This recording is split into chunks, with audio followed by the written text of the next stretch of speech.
कोई फर्क नहीं पड़ता आप कहाँ पैदा हुए, किस स्कूल में पैदा हुए, किस जाति में पैदा हुए, किस क्षेत्र में पैदा हुए, कोई फर्क नहीं पड़ता। हम सब भारतवासी हैं, हम सब सामान्य नागरिक हैं, हम सब भारत के आम नागरिक हैं, हम सब भारत के सम्मानित नागरिक हैं। और हमारा ये सौभाग्य है कि ऊंच नीच के भेद का जन्म नहीं आधार।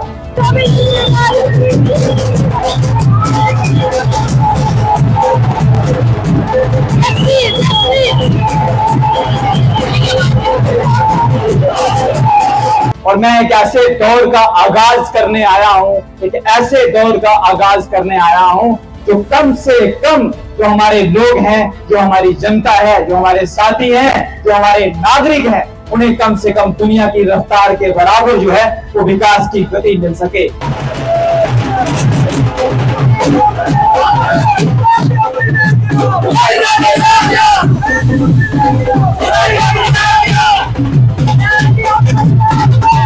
अंत्योदय और सर्वोदय की बात हम पढ़ते आए, देखते आए।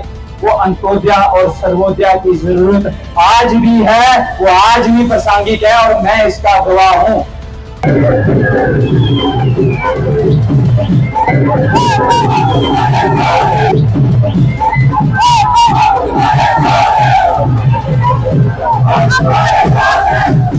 लोग कई सुनाते मोदी साहब ने यह किया, मोदी साहब ने यह किया, शाह साहब ने यह किया, उन्होंने किया, तुसा कि अपनी करतूता से सेने काबल है।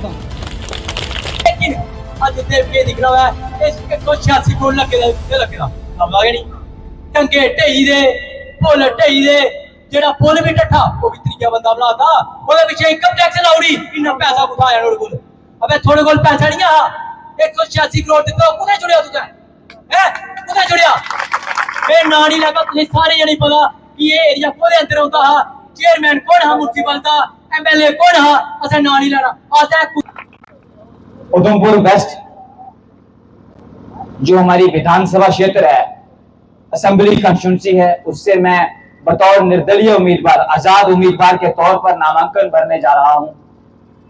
और बहुत सारे लोग पूछते हैं कि ऐसा क्या है कि जो आप इतना बड़ा चुनाव लड़ रहे हैं। तो मैं हमेशा एक ही चीज कहता हूं कि मैं जन उम्मीदें लेके चलता हूं और जनता का आशीर्वाद लेके चलता हूं। तो यही दो चीजें हैं जो मेरी पूंजी में है। जीवन में पैसे के तौर पर तो फकीरी ही हमेशा पसंद की, लेकिन लोगों की दुआओं का असर इतना है, लोगों का प्यार इतना है, वो एक ऐसी पूंजी है जो हमारे पास भर भर के है। तो मैं आप सबके इस प्यार और आशीर्वाद के लिए बहुत बहुत धन्यवाद देता हूं। प्यारे साथियों, आज दौर बदल रहा है, युग बदल रहा है। जम्मू कश्मीर का ये चुनाव अब तक के इतिहास का सबसे बड़ा और निर्णायक चुनाव है, क्योंकि जम्मू कश्मीर जब से केंद्र शासित प्रदेश बना है तब से पहली बार विधानसभा के चुनाव हो रहे हैं। बहुत सारी नई नीतियां बनेंगी, बहुत सारी पिछले 5 सालों में बनाई गई नीतियों पे विधानसभा मंथन करेगी। बहुत सारी ऐसी नीतियां हैं जो समय के अनुसार नए तरीके से बनानी पड़ेंगी। तो इन अगले 5 सालों में जो मेरा अपना आंकलन कहता है वो ये कहता है कि दुनिया की रफ्तार 50 साल के बराबर होगी। यानी कि ये ऐतिहासिक मौका सिर्फ हमारे और आपके पास ही नहीं है, ये पूरे जम्मू कश्मीर के लोगों के पास है कि वो इस चुनाव में सोच समझ के मतदान करें। क्योंकि ये मतदान जो है, बहुत बार हम सोचते हैं क्या है यार, ठीक है गए वोट, ये मतदान जो है, इस मतदान का मताधिकार दिलाने के लिए शायद अनगिनत लोग जो थे उन्होंने देश के लिए कुर्बानी दी। उनकी कुर्बानियों का आज ये असर है, आज ये परिणाम है कि हम और आप सबको मताधिकार मिला हुआ है।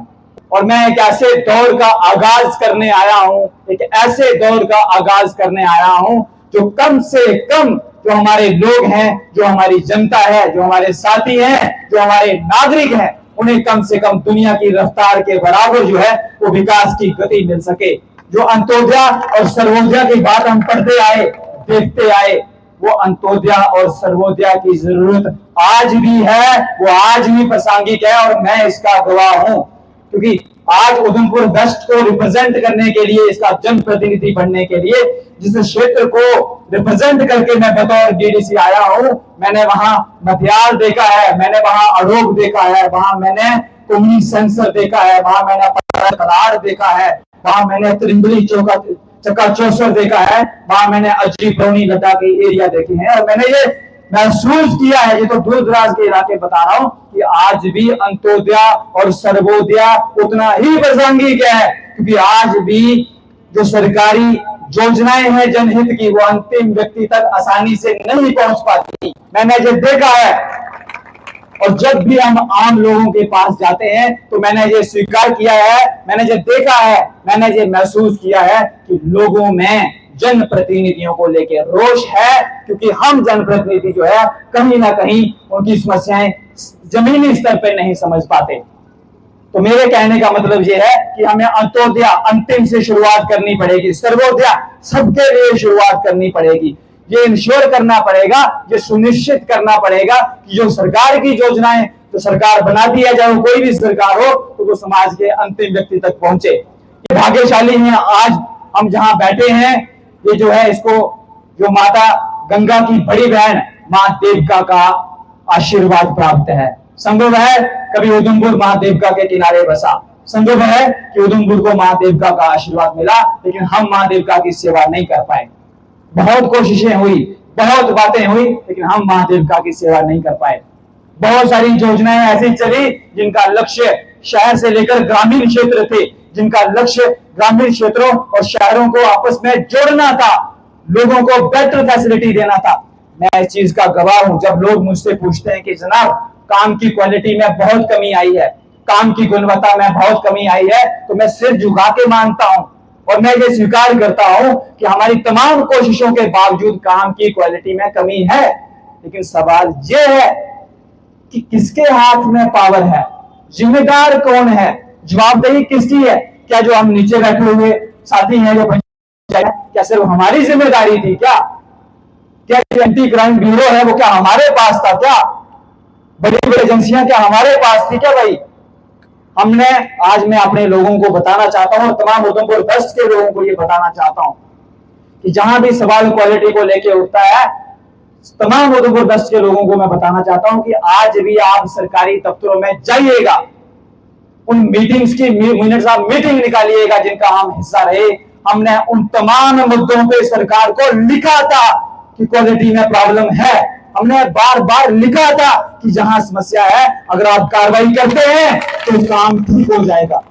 मैं दावे के साथ कह सकता हूं कि साल 2021 से लेकर साल 2024 के बीच मैंने 1500 चिट्ठियां उस क्षेत्र के बारे में लिखी है जिसको मैं रिप्रेजेंट करता हूं। अब जिनके हाथ में ताकत थी, जिनको फैसला करना था, ये जिम्मेदारी उनकी थी कि उस पर कार्रवाई की जाए। मैं दावे कि मैं जिस क्षेत्र को रिप्रेजेंट करके आज उधमपुर शहर और जो जिब थाती का इलाका है, करीमची, मानसरा, रोड, टिस्सी, गंडाला है, जंगल गली, जसरकोट का एरिया और पूरा पंचारी मोंगरी, इस पूरे क्षेत्र को रिप्रेजेंट करके मैं आया हूं और जिस क्षेत्र को रिप्रेजेंट करता आया हूं, मैं दावे के साथ कह सकता हूं कि पिछले 4 सालों में मेरे क्षेत्र में एक भी केस पब्लिक प्रोजेक्ट का ऐसा नहीं है जिसको मैंने खोला नहीं है, एक भी केस। 2011 में जिन कामों के उद्घाटन किए गए, मेरे आने से पहले 10 साल वो प्रोजेक्ट इंतजार करते रहे, वो फैले इंतजार करती, मानिए 50 साल नहीं लगेंगे। क्यों नहीं लगेंगे? क्योंकि दुनिया अगले 5 साल में फिर हमसे 50 साल आगे निकल जाएगी। अगर दुनिया हमसे 50 साल आज आगे है तो अगले 5 साल में दुनिया फिर से हमारे से 50 साल आगे निकल जाएगी। तो इसलिए आज की ये घड़ी, जम्मू कश्मीर विधानसभा का ये चुनाव ऐतिहासिक और निर्णायक है। ये तय करेगा कि क्या जम्मू कश्मीर भारतीय अर्थव्यवस्था का चौथा पिलर बनेगा या नहीं बनेगा, कि क्या जम्मू कश्मीर जो है वो अपने पैरों पे खड़ा हो पाएगा या नहीं हो पाएगा, क्या हम खिरात पे ही चलते रहेंगे। तो इसलिए, लेकिन मैं जब जम्मू कश्मीर की बात करता हूं, जब जम्मू कश्मीर की बेहतरी होगी तो उधमपुर की बेहतरी होगी, उधमपुर की बेहतरी होगी, उधमपुर वेस्ट की बेहतरी होगी। जब उधमपुर वेस्ट की बेहतरी होगी तो इसमें आने वाली तमाम पंचायतें, तमाम विलेजेस, उधमपुर शहर के तमाम म्युनिसिपैलिटी के बाद उनकी बेहतरी होगी। तो मैं कैसे दौर का निर्माण चाहता हूं, स्पष्ट करना चाहता हूं आज कि अगर मुझे जनमत मिला, अगर मुझे जन्नत मिला तो यकीन मानिएगा, अगर मुझे जन्नत मिला तो यकीन मानिएगा, कम से कम जिस क्षेत्र को मैं रिप्रेजेंट करूंगा वहां पे किसी आम व्यक्ति को ऐसी समस्या मैं नहीं आने दूंगा और पूरी कोशिश और ईमानदारी के साथ काम करेंगे। दूसरा, हम एक ऐसे समाज का निर्माण चाहते हैं जो अपनी आने वाली पीढ़ियों के लिए चिंता करता हो। आपने अच्छे घर बना दिए, ठीक है, बहुत अच्छा है। आपने बड़े बड़े महल खड़े कर दिए, बहुत अच्छा है। लेकिन क्या आपको लगता है कि बड़े घरों से जो है वो आने वाली पीढ़ियां सुखी रह पाएंगी? अगर आपको लगता है तो मैं सिर झुका के स्वीकार करूंगा, पर मुझे नहीं लगता। मुझे लगता है कि आपके बच्चे, हमारे छोटे भाई बहन, आने वाली पीढ़ियां सुरक्षित रहेंगी, अपने आप को सुरक्षित महसूस करेंगी, सहज महसूस करेंगी, उनका भविष्य उज्जवल रहेगा। ये तब संभव है जब आपके स्कूल, जब आपके हॉस्पिटल, जब आपकी सड़कें, तमाम बुनियादी ढांचा अच्छी क्वालिटी वाला होगा। और मुझे आज ये मानने में कोई इनकार नहीं है, और जो बात मैं कहता हूं हमेशा तथ्यों के आधार पर कहता हूं। मुझे ये बात मानने में कोई हैरानी नहीं है कि वास्तव में आज हम एक बहुत ही खराब बुनियादी ढांचे का निर्माण कर रहे हैं देश के लिए। चाहे वो सड़कें हैं, चाहे वो बिल्डिंग्स हैं, समय की जरूरत है हम उनको मॉडिफाई करें। बहुत सारे लोग मेरी बात को मजाक समझते हैं कि शायद मैं किसी को बचाता हूं, डिफेंड करता हूं, लेकिन मैंने महसूस किया है कि जब भी पब्लिक प्रोजेक्ट बनाए जाए, कम से कम अगले 50 सालों को देखते हुए बनाए जाए। बहुत लंबा नहीं जाऊंगा, लेकिन आज जहां हम बैठे हैं, उधमपुर शहर बेहतर जानता है कि जहां का सीवरेज सिस्टम कैसा है, बेहतर जानता है उधमपुर शहर। और मुझे लगता है कि वो उसके परिणाम भी जानता है। पैसा इतना था कि सारा उधमपुर शहर स्मार्ट सिटी बन सकता था। मां देवका को साफ करने की जरूरत थी, और उससे कहीं पहले उधमपुर को साफ करने की जरूरत थी। हम उधमपुर को अगर स्वच्छ बना देते, उधमपुर के लोगों को एक स्वच्छ शहर देते, तो निश्चित तौर पर मां देवका जो थी वो अपने आप साफ होती और हमें उनकी सेवा का मौका मिलता। लेकिन हमने उल्टा शुरू किया, शहर को वैसे का वैसा रहने दिया। वैसे ही ग्रामीण क्षेत्रों की बात बताता हूं। बहुत सारे दावे होते हैं कि भारत उज्ज्वल है, भारत का भविष्य उज्ज्वल है। निश्चित तौर पर है भारत का भविष्य उज्ज्वल, और भारत जुआ भी है। लेकिन जब ग्रामीण क्षेत्रों की बात आती है, दूर दराज के क्षेत्रों की बात आती है, तो आप देखेंगे, यकीन मानिए, जो हमारे दूर दराज के स्कूल है, चंद बच्चे, 1 या 2% बच्चे जो अपने दम पे पढ़ लेंगे, मेहनत कर लेंगे, वो कुछ बन जाएंगे। ये तो मैं यकीन दिला सकता हूं। मुझे खेद है, मुझे अफसोस है कि मैं एक ऐसी व्यवस्था का हिस्सा हूं जहां पे हमारी जो कोशिश रहती है, हम ये उम्मीद करते हैं कि 2 टीचर जो है वो मिडिल स्कूल की 8 क्लासें पढ़ाएं, जहां पे हम ये उम्मीद करते हैं कि एक टीचर हिंदी भी पढ़ाए, उर्दू भी पढ़ाए, अंग्रेजी भी पढ़ाए। तो ये जो है, ये एक ऐसी व्यवस्था है जो बड़े गलत रास्ते पे है, बहुत गलत रास्ते पे है। जब हम युवाओं की बात करते हैं, तो युवा की बात करने से ये अर्थ नहीं है कि हमें किसी पीढ़ी का ख्याल नहीं है। युवाओं की बात करने से हमारा अर्थ ये है कि बुनियादी ढांचा अच्छा हो, युवाओं को मौके मिले। उसके साथ साथ हम चाहते हैं सामाजिक सुरक्षा बेहतर हो लोगों की। उदाहरण के तौर पर, जब कोई एक बार पेंशन का फॉर्म किसी ने लगा दिया, आपने अलॉट कर दिया उसको, जब उसके एफिडेविट साथ में लग गए, तो दोबारा उन्हीं बुजुर्ग साथियों को, हमारी माताओं बहनों को, हमारे बुजुर्गों को दोबारा दफ्तरों में दौड़वाने की क्या जरूरत है? क्या आपको अपने नागरिकों पर यकीन नहीं है क्या? एफिडेविट साइन करके दिए हैं, आप एक फॉर्मल डॉक्यूमेंट ले लीजिए, आप चाहो तो घर तक जाकर वेरिफिकेशन कर दीजिए। लेकिन पिछले 4 सालों में मैंने हजारों केस ऐसे देखे हैं कि सिर्फ 1000 रुपए की पेंशन के लिए जो सरकार देती है, एक बेहतरीन पहल है, समय के साथ बढ़नी चाहिए। लेकिन उस पेंशन के लिए महीनों हमारे बुजुर्ग माताएं बहनें जो है वो दफ्तरों के चक्कर लगाते हैं। और दूसरी समस्या ये है कि बेचारों को पता नहीं होता, फिर उनको गाइड करने के लिए बहुत सारे लोगों को, जहां तो कोई तुरंत ऐसा बंदा मिल जाए जो उनको गाइड करते, फिर गाइड भी कोई नहीं करता, तो वो ठोकरें ही खाते रहते हैं। तो बहुत बार हमें ऐसे लोग मिलते हैं। तो ज्यादा नहीं कहूंगा, पर कुल मिला के ये कहूंगा कि हम एक ऐसे समाज का निर्माण चाहते हैं, हम एक ऐसे राष्ट्र का निर्माण चाहते हैं, हम एक ऐसी व्यवस्था का निर्माण चाहते हैं जो अपने हर नागरिक को सम्मान देती हो, जो अपने हर नागरिक को बराबर का अधिकार देती हो, जो अपने हर नागरिक के लिए शिक्षा की चिंता करती हो, जहां पे हमारी माताएं बहनें बेटियां यहाँ सुरक्षित रहती हों और सुरक्षित आगे बढ़ सकें, जहां अंत्योदय हो, यानी कि अंतिम व्यक्ति की सेवा हो, जहां सर्वोदय हो, जहां पे समावेशी विकास हो, वर्तमान पीढ़ी की चिंता हो कि जिनके पास पेंशन है, जिनको सुविधा की जरूरत है, हम उनको सुविधा दें। नई पीढ़ी की चिंता हो कि उनकी शिक्षा पे जो है वो खर्च किया जाए। बुनियादी ढांचे पे अगर रोड आज अच्छे नहीं होंगे, मुझे दर्द होता है, कभी रैंडमली कभी सर्वे कर लीजिएगा। मैं जब भी अपने अफसरों से बोलता हूं, मिलता हूं तो मैं उनसे कहता हूं यार यहाँ दर्द होता है, तो एक एक पैसा बर्बाद होता है तो हमें दर्द होता है, तो ये आम लोगों का पैसा है। लेकिन मैं आपको बताना चाहता हूं कि व्यवस्था का निर्माण इस तरीके से हुआ है कि जहां मैं वो अल्फाज यूज नहीं करना चाहता, बड़े बड़े बड़े बड़े चेहरे हैं जिनको पकड़ने के लिए जिनका सामना करना इतना सरल नहीं है। लेकिन अगर जनमत साथ हुआ, अगर जनमत साथ हुआ तो आज मैं आपको विश्वास दिलाता हूं कि आप सबका नेता आपके हितों को उठाएगा। आज मैं आपको यह आश्वासन देता हूं कि उधमपुर वेस्ट के लोगों के हितों की आवाज से जम्मू कश्मीर की विधानसभा हमेशा गूंजती रहेगी। लेकिन उसके लिए मुझे आप सबके समर्थन की जरूरत पड़ेगी। आज मेरी चिंता इसलिए भी ज्यादा है, मैं किसी पे टिप्पणी नहीं करूंगा, लेकिन आज मेरी चिंता इसलिए भी ज्यादा है क्योंकि वर्तमान दौर में पहले तो मैं भारतीय चुनाव आयोग का आभार व्यक्त करता हूं कि वो समय पे ये चुनाव करवा रहे हैं और मुझे उम्मीद है कि वो ये सुनिश्चित करेंगे कि ये चुनाव पूरी तरह से निष्पक्ष हो। लेकिन फिर भी बहुत सारी चीजें ऐसी होंगी वो छुप जाएंगी। आप सबके साथ की जरूरत है। लेकिन जाते जाते मैं एक चीज और जरूर कहना चाहूंगा, वो डोगरी जो आखते ना क्या है, गईंदा कुंजिया लखे था फर्क पौंदा, गईंदा कुंजिया लखे था फर्क पौंदा। और एक और कहावत भी है कि तारीखों ने वो वक्त भी देखा है, कि तारीखों ने वो वक्त भी देखा है, जब लम्हों ने खता की सदियों ने सजा पाई। जब हम सही समय पे सही फैसले नहीं करते, हम जितनी मर्जी कोशिश कर लें, अगर सही समय पे हमारे फैसले सही नहीं है तो कभी कभी सदियों तक मौका नहीं मिलता हमें पछताने का।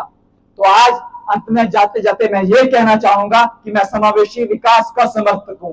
मैं चाहता हूं चाहे वो आम नागरिक हो, आम परिवारों से उठ के आता हो, दुनिया जानती है, वेरीफाई कर लीजिएगा। डीडीसी बनने से पहले मैं बिलो पॉवर्टी लाइन था, लेकिन आज मैं अबव पॉवर्टी लाइन हूं। दुनिया जानती है, आप सर्वे चेक कर लीजिएगा। 2011 में मेरा भी नाम था, मेरे परिवार का भी नाम था प्रधानमंत्री आवास योजना में। चाहता तो चुपचाप ले लेता, लेकिन मैंने उसका लाभ नहीं लिया है। मेरे बहुत सारे साथी इस चुनाव में कहेंगे कि मैंने बहुत कुछ खरीदा। आज आप सब लोगों को साक्षी मानकर मैं आपसे ये वायदा करता हूं कि जिस दिन मेरे राजनीतिक प्रतिद्वंदी मुझे इसका साक्ष्य दे देंगे कि मेरे पास मेरी द्वारा बताई गई संपत्ति से अतिरिक्त संपत्ति है, मैं सहर्ष जो है वो कानून द्वारा दंडित किया जाना स्वीकार करूंगा और अपने पोजीशन से, अपने पद से त्याग पत्र देना स्वीकार करूंगा। तो आपके माध्यम से आज मैं सभी को ये संदेश देना चाहता हूं कि नए दौर का चुनाव है, नए युग का चुनाव है, नए आगाज के लिए चुनाव है। कोशिश करो कि मुद्दों पे लड़ो, कोशिश करो कि लोगों को अपने मुद्दों से जागृत करो। मैं ऐसी व्यवस्था का निर्माण भी नहीं चाहता कि जहां पे सरकार के हाथ खाली हो, सिर्फ वायदे हो। मैं चाहता हूं कि सरकार के हाथ भी भरे हो और सरकार जो है लोगों की सेवा के लिए काम भी करे। तो मैं एक बार फिर से आप सबको यह आश्वासन देता हूं कि चाहे वो अलग अलग तबके रहें, अलग अलग क्षेत्र के लोग रहें, चाहे वो अलग अलग क्षेत्र में काम करने वाले लोग रहें, चाहे वो आंगनबाड़ी वर्कर्स हैं, आशा वर्कर्स हैं, डेली वेजर्स हैं, सरकारी क्षेत्रों में काम करने वाले कर्मचारी हैं, गैर सरकारी क्षेत्रों में काम करने वाले सरकारी हैं। हम चाहते हैं कि उन सबके पास सामाजिक सुरक्षा हो, चाहे वो हमारा लेबर क्लास है, हम चाहते हैं उनके लिए भी सामाजिक सुरक्षा हो। अगर पैसा नहीं है तो हमारी जिम्मेदारी है कि हम सरकारी खजाने के लिए रेवेन्यू जुटाएं और फिर हर लेबर को उसकी सामाजिक सुरक्षा तय करें। क्योंकि हमने देखा है कि बहुत बार ऐसा होता है जब आम परिवार के किसी व्यक्ति को कुछ हो जाता है तो उस परिवार की रीढ़ की हड्डी टूट जाती है। तो अंत में मैं जाते जाते यही करूंगा और यही कहूंगा कि आप सबका मैं आभार व्यक्त करता हूं कि आप सब जो थे मेरी एक आवाज पे हमारे साथ आए और आज एक साधारण व्यक्ति के साथ, एक आम घर के लड़के के साथ, एक 29 साल का युवा जो निर्दलीय चुनाव लड़ रहा है, मुझे नहीं लगता कि आप में से कोई गवाही दे सकता है कि मैंने किसी को खरीदा हो, मैंने किसी को कुछ दिया हो। आप, मैं जानता हूं आप सब प्यार से आए हैं, आप सब दिल से आए हैं।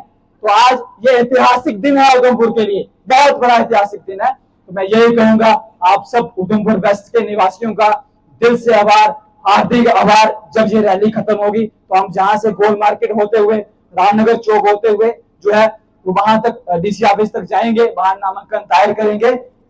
लेकिन एक बात मैं कहूंगा, फिर वहीं आऊंगा कि गईंदा खुंजिया लखे था फर्क पौंदा दे तरीके वर्त भी दिखे दा जिस वेले लम्हे खता करते ते सदियां भुगतदियां। तो चेता रखियो कि थोड़े सारे दे सहयोग की जरूरत है। और ये चुनाव नहीं लड़ाना, ये चुनाव पब्लिक लड़ाती है। तो मेरे आखिरी है जो इतिहास है, इतिहास पूरा सीखना जरूरी है, लेकिन जो बीती है छोड़ो कल की बातें, अरे छोड़ो कल की बातें, कल की बात पुरानी, नए दौर में लिखेंगे मिलकर नई कहानी।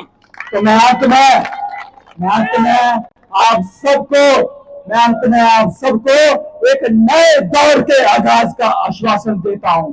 मैं आप सबको राजनीति में एक स्वच्छ राजनीति के युग की शुरुआत का आश्वासन देता हूं। मैं आप सबको एक ऐसे दौर के आगाज का आश्वासन देता हूं जहां पर जो राजनीतिक जो प्रतिनिधि है, जो आपके लीडर्स है, वो सोते नहीं हो, जिनके दरवाजे 24 घंटे आपके लिए खुले रहते हो। मैं आप सबको एक ऐसे दौर के आगाज का सब जो है वो वायदा करता हूं। और अंत में मैं आपको एक नए उधमपुर के आगाज का आश्वासन देता हूं और उसके माध्यम से एक नए जम्मू कश्मीर के आगाज का आश्वासन देता हूं। तो बहुत बहुत धन्यवाद सब आप सबका।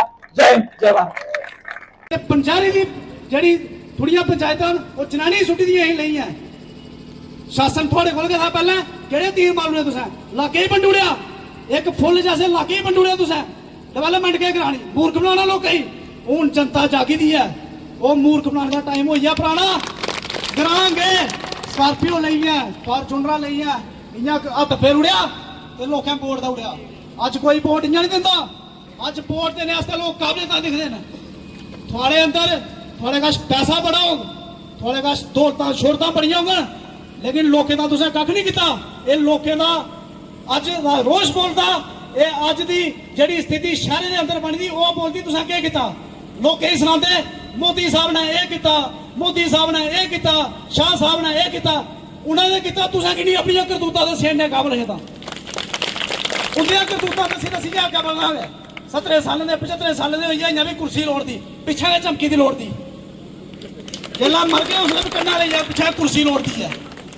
मेरे साथियों, मैं इस मंच उपरा तुसीं सारे ये आश्वासन दवाना चाहना, डीडीसी कॉन्स्टिट्यूएंसी जी सारी टैरीटोरियल कॉन्स्टिट्यूएंसी पंचायती मोंगरी 2 तहसीलां ही जिहदे अंदर 20 पंचायत आउंदियां ही।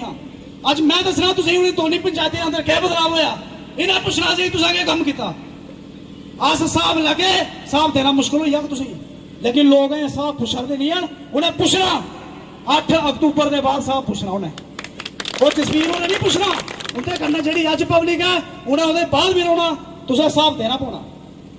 वो चाहे माता देवका कन्नै धोखा होया, चाहे किसी होर कन्नै धोखा होया, वो शहर के लोग साढ़े कोला ज़्यादा बेहतर जानते हैं। अज पंचायती मोंगरी की गल करा, मैं 2015 च बॉयज सेकेंडरी स्कूल पढ़ता हा। एक सब्जैक्ट के 5 लैक्चरर होंगे, एक सब्जैक्ट के 5 लैक्चरर, इंग्लिश के 5 लैक्चरर होंगे है बॉयज हाई सेकेंडरी के अंदर। ये सामने स्कूल है। पंचायती के अंदर मास्टर के दूरे की गल है, लैक्चरर के दूरे की गल है। जेडे सब्जैक्ट पढ़ी है, अज बच्चे सीए बनते, अज प्राइवेट सैक्टर जगह बदलते, 2-2 लाख रुपये तनखाही लैते। साढ़े 5 हाई सेकेंडरी सब्जैक्ट है नहीं। तुसें क्या करुड़िया भाई पिछले साल च, तुसें कुत्थै साढ़े जूत की नेरे रखुड़िया। असें पुछना जवाब, क्वेश्चन असें पुछना, जवाब तुसें देना। हूं ये जनता जवाब पूछेगी तुसें।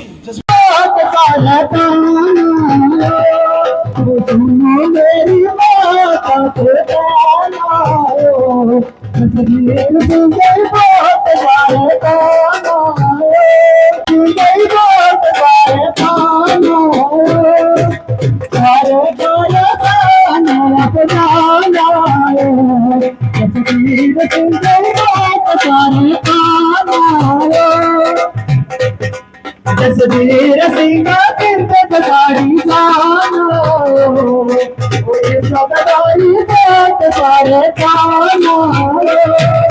जसवीर सिंह साड़ी जानो, सबदारी बात सारे कानो।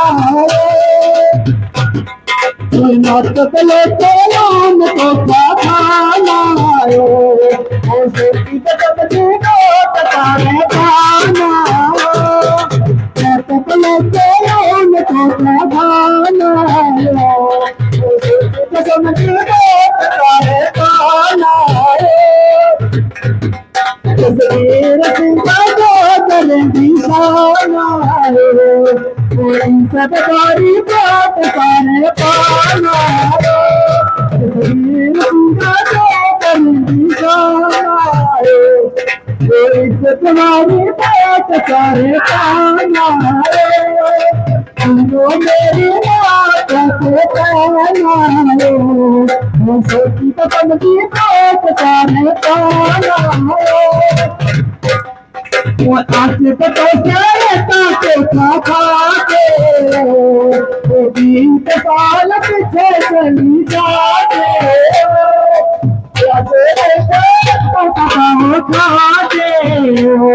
वो 20 साल पीछे चली जाके वो सुनो मेरी बात के कहना तस्वीर तुझे बात सारे